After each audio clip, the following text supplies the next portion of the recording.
जय श्री राधे कृष्ण दोस्तों। सखियों, कल चलोगी गोरस बेचने? ललिता जी ने पूछा। हम सब जल भरने आई थी। उधर से बरसाने की सखियाँ भी आई गई। श्री किशोरी जी साथ थी। परस्पर मिलना, अभिवादन हुआ और सब घड़े मांजने धोने में लग गई। गोरस बेचने नंदीश्वरपुर की बालाएं चौंक कर देखने लगी उनकी ओर। हाँ, गोरस आज श्री क्यों हो रहा है? श्यामा जी बोली, हम सब जा रही हैं कल दोपहर को, किंतु गोरस लेगा कौन? और हम विनय में क्या लेंगे? फिर मैया बाबा जाने देंगे? मैंने पूछा, अन्य बातें रहने दो, बाबा मैया को मना लेना। कैसे? सो तुम अपनी बुद्धि का उपयोग करना। विशाखा जी ने कहा, क्यों री, ऐसी छोटी दहेड़ी का क्या करेगी? मैया ने रात दही जमाते समय पूछा, जब मैं एक छोटी मटकुया में दूध जमाने लगी। मैया, मैं कल दही बेचने जाऊंगी। क्या कहा री, कहाँ जाएगी? मैया ने चौंक कर पूछा। दही बेचने बरसाने और नंदगांव की सभी बहनें जा रही हैं, और तो और श्री वर्ष भानु नंदिनी भी जा रही हैं। किसने कहा तुझसे?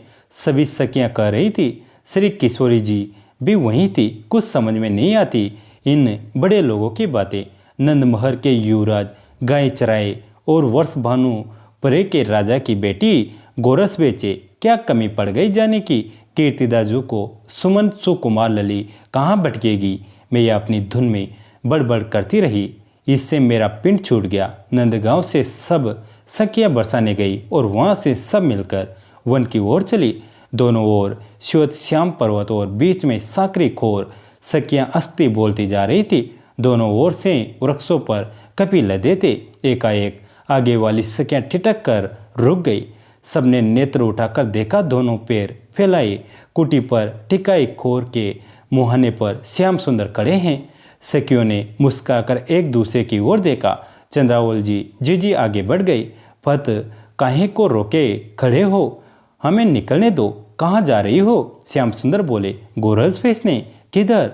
कहाँ? तुम्हें इससे क्या? हमें जाने दो। मेरा कर देकर चली जाओ। कहाँ जाना हो? कैसा कर?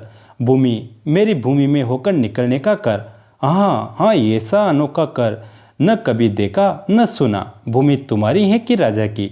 इस भूमि का तो मैं ही राजा हूँ। आरसी में मुंह देखा है कभी? बड़े राजा बने। चंद्रावली जी की बात सुनकर सखियां हंस पड़ी, पर श्याम सुंदर का उत्तर सुन सक पकाकर चुप हो गई। उन्होंने कहा, सो तो सकी, अब भी देख रहा हूँ तेरा मुख क्या किसी आरसीसी से कम है? पर छोड़ो। चंद्रावली जी ने स्वर और नेत्र कड़े किए। बहुत बातें बनानी आ गई। बातें बनाना मुझको भी अच्छा नहीं लगता सकी। तुम मेरा कर दो और अपना हाथ पद पकड़ो। हम नहीं देगी, मैं तो लूँगा। राजी से नहीं दोगी तो बेराजी से लूँगा। बेराजी? हाँ, सकी बरजोरी लाज नहीं आती कहते। छोरियों से बरजोरी कहते। जब तुमने लाज उतार के खूंटी पर टांग दी है तो मैं कितनी देर उसे थामे रखूँगा? हाँ सकी, मुझसे एक चोरा से लपालप जेब चलाते तुम्हें लाज नहीं लगती, और मुझे लाज की शिक्षा देती हो? लज्जा नरी का भूषण है कि पुरुष का? अब हटे भी। हम राजा कंस से जाकर कह देंगे। कंस क्या तेरा सगा लगता है? चंद्रा, ऐसी कृपण हो तुम चुल्लू भर गोरस के कारण कंस तक दौड़ी जाओगी। इसी घड़ी जाकर कह दे। श्याम ने झट देहड़ी छीन ली। फिर तो वन की झड़ियों से चींटियों की भांति उनके सब सका हा हु करते निकले। श्याम देहड़ियाँ छीन छीन कर उन्हें थमाते जाते। किंते हार टूटे, चुंदरियाँ फटी, कोई गिनती नहीं। हम सबने मिलकर श्री किशोर जी को घेर लिया। अरे कन्नू, तेरी मटकियाँ तो रही गई।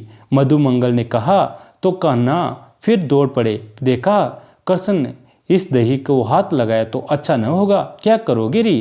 कहकर श्याम ने किसी को धक्का दिया, किसी को झटका और उछल कर देहड़ी पकड़ ली। श्री राधाजू ने जैसे स्वर ही सौंप दी। अंगूठा दिखाते हुए श्याम सुंदर पर्वत पर चढ़ गए।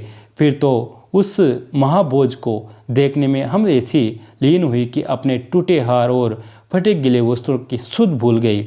साकरे खार में गोरस की खींच मच गई। देहड़ियों के टूटे टुकड़ों की कपी और पक्षी भोग लगाने लगे। श्याम सुंदर सखाओं के साथ हमें अंगूठा दिखाते, मुंह चिढ़ाते, एक दूसरे को फेंकते, खाते और खिलाते रहे। अरे अब क्यों खड़ी हो, यहाँ सांझ हो जाएगी लौटते लौटते। बदर ने कहा, अरे ये क्या हुआ। मैया ने मेरी फटी चुनरी देखकर पूछा, क्या कहूँ मैया, हम सब जा रही थी कि वन में एक बड़ा मोटा सा भालू निकल आया।